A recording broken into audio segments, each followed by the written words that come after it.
So the last video was my Scott Robertson All Blacks prediction for the match this weekend, and this video is who I would like to see take to the field up against the English. There are quite a few changes in my side compared to what I think we'll see from Scott Robertson. I have definitely based it more off form than the players you would expect to see in a stock standard All Blacks lineup for this year, but jumping straight into it, I will start with the front row. Now, I'm pretty sure 99% of people are predicting Ethan de Groot, Cody Taylor, and Fletcher Newell to be the front row that Scott Robertson does end up selecting. But for myself, I've gone number 1, Ethan de Groot, number 2, Cody Taylor, and number 3, this is where I've gone with Pasilio Tossi. I feel like the impact that he's been able to bring off the bench over the last couple matches should certainly be rewarded with a start. Now, it doesn't impact the bench a huge amount, I don't feel, because you've got Tamaiti Williams alongside Fletcher Newell, so you've actually got that Crusaders propping duo in that department. They've got Ellis Genge off the bench for the English, so he's quite a strong scrummager. Fletcher Newell, known for the way that he's able to scrummage, so those two going head-to-head, I feel stylistically actually works pretty nicely. But Pasilio Tossi, he's a big man. He loves to run the ball and gets involved in those breakdowns. And he's just had very limited starting minutes for the All Blacks throughout his career so far. So I would give him the start here up against England. Bit of a risk, I know, but I've taken a few risks across my 23-man side. But keeping Cody Taylor, his lineouts have been exceptional at times throughout this year. He struggled a bit up against Ireland, brought it back up against the Scottish, so hopefully brings his A game in the match up against England. But jumping into the locking duo, this is where I've gone with what we saw in last week's fixture. Number 4, Josh Lord, and number 5, Fabian Holland. Now, it is rumoured that Scott Barrett should be back for this matchup, and I've actually decided to go with Scooter off the bench in this match rather than in the starting lineup. For me, Josh Lord has done enough across not just the game he made his way onto the field for the injured Scott Barrett, but also that game last week up against the Scottish. He was one of the busier forwards in the early stages. Him and Fabian Holland, dangerous future duo for New Zealand, and I do think it's not a bad idea to give them the chance here up against the English. Now, you can always fall back on Scott Barrett off of the bench. If needed, bring him on at halftime if something's not quite working. But for now, you might as well go with those two guys who are in form, who are playing good rugby, and who have been getting minutes throughout the last couple of weeks. So that is why I go with Josh Lord alongside Fabian Holland. Moving on to the loose forward trio, this is where I would also go with what we saw last week. Number 6, Wallace Satiti. Number 7, Ardie Savia. And number 8, Peter Larkai. Now, it is the debate whether or not to start Wallace Satiti in the number 6 jersey or have him making his way off the bench as an impact player and maybe start Simon Parker on that blindside flanker role. But I do think you've got the best of both worlds when it comes to those two. Either man can start and either of those two can finish the match. Now, personally, I think Satiti's that little bit stronger making his way off the bench, but I also do feel he was strong enough in the match up against Scotland to give him another start here alongside Ardie Savia and also Peter Larkai. Quite a quick, dynamic loose forward trio for the ABs. Plenty of line-out height because of Josh Lord and Fabian Holland being in there as well. So sticking with 7 of the 8 that we did see last week with just that one change in the fullback of Pasilio Tossi. Moving on to the backline. Number 9, Cam Roigard. Number 10, Damian McKenzie. Now, it's only a matter of time until we see Damian McKenzie get himself a start. Now, it could be this match up against the English. I have a feeling they may still go with Beauden Barrett as the starting first 5 for Damian McKenzie's impact off the bench. But I think up against England, because of how close the match was last year, you need to be taking every single point that you can up against this English side, and that is something that Damian McKenzie definitely offers you. A man of the match performance off of the bench, scored himself a try, also managed to get a kick over at a very crucial time throughout that game. Now, I believe he did miss one as well, but he is more likely to get them over than he is to miss based off what we've seen so far this year. The only thing is, maybe if you're starting Damian McKenzie, it would make more sense to go with Cortez Ratama as the starting 9, have that Chiefs combination together. But Roigard off of the bench, it just seems like he's slightly wasted. You want to see him out there from the very first minute, and that is what I would do with that combination. Moving on to the midfield, this is where I would go with Quinn Tupaia as the number 12, and I would actually give Billy Proctor the chance at 13. I know that it's been heavily debated about whether or not you leave Lester Whainaraunuku in that 13 jersey, or whether you move him out to the left wing due to that concussion of Caleb Clark, that in this scenario, I do think that Billy Proctor, you've got to give him a fair crack in that outside centre role, and the best way to do that is put him in that midfield with someone other than Jordie Barrett. I touched upon it a little bit in that All Blacks lineup prediction, how he never really got that chance in a different midfield pairing. Now, he did make his way off the bench in the Scottish game, didn't get a huge amount of minutes in that contest, but I do feel like that Quintupai and Billy Proctor midfield, it could actually be pretty handy.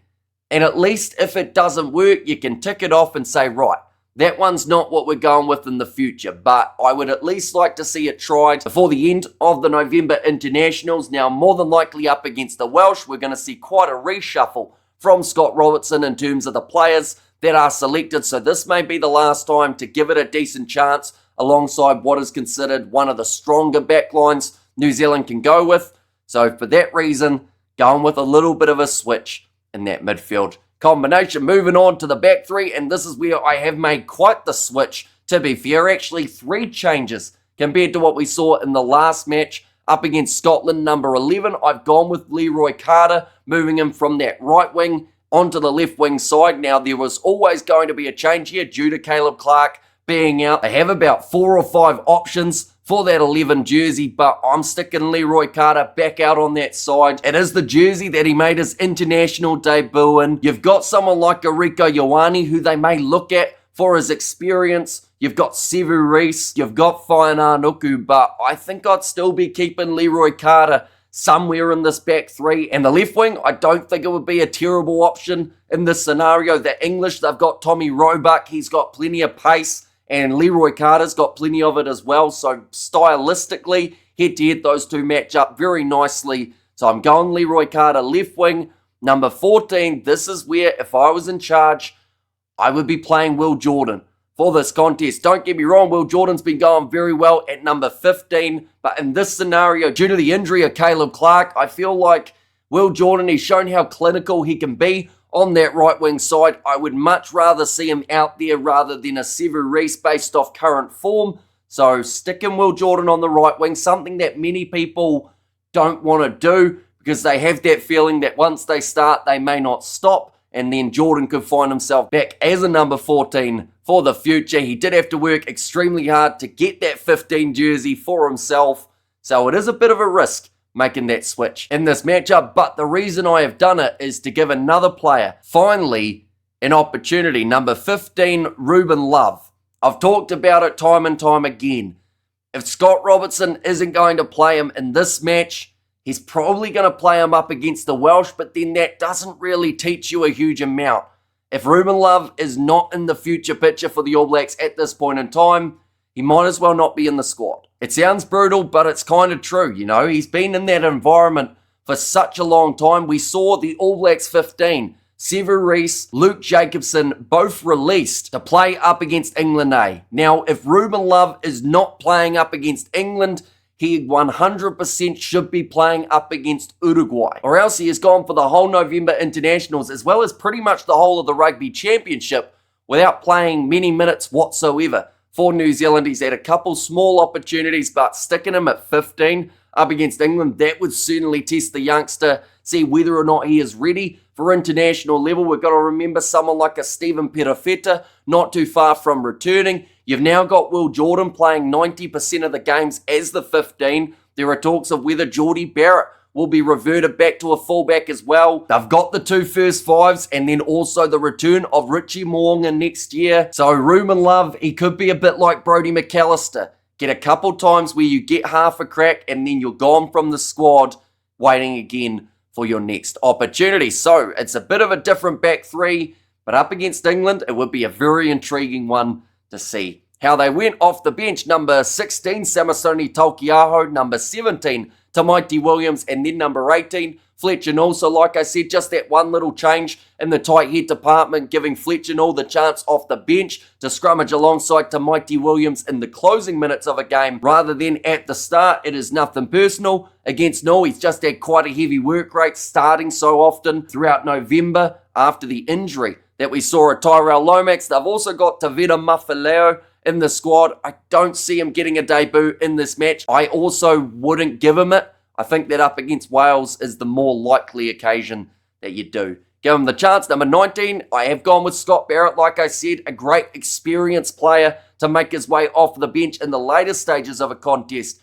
Up against England, the English have gone with that 6-2 split. Players like Chandler cutting himself, like a Henry Pollock, so Scott Barrett being fresh later on in the game. Definitely after he's just come back from an injury, it would make sense to give him that little bit of a lighter workload in the later stages of the game. Number 20, Simon Parker. He's extremely versatile. He can play anywhere in that loose forward trio, as well as a little bit of lock cover if needed. He has shown for the Chiefs that he's got a pretty decent gas tank and can really up the tempo of a game later on. So he's another guy that if you gave him the chance off the bench, could have a game-changing performance for New Zealand. Number 21, Cortez Ratama. Again, I wouldn't go with Finlay Christie up against the English. Ratama seems to be the better option, but he does really struggle to get any more than a few minutes under Scott Robertson. Number 22, Leicester Fainanuku. Now, many people would be starting Leicester in this match up against the English. I love the idea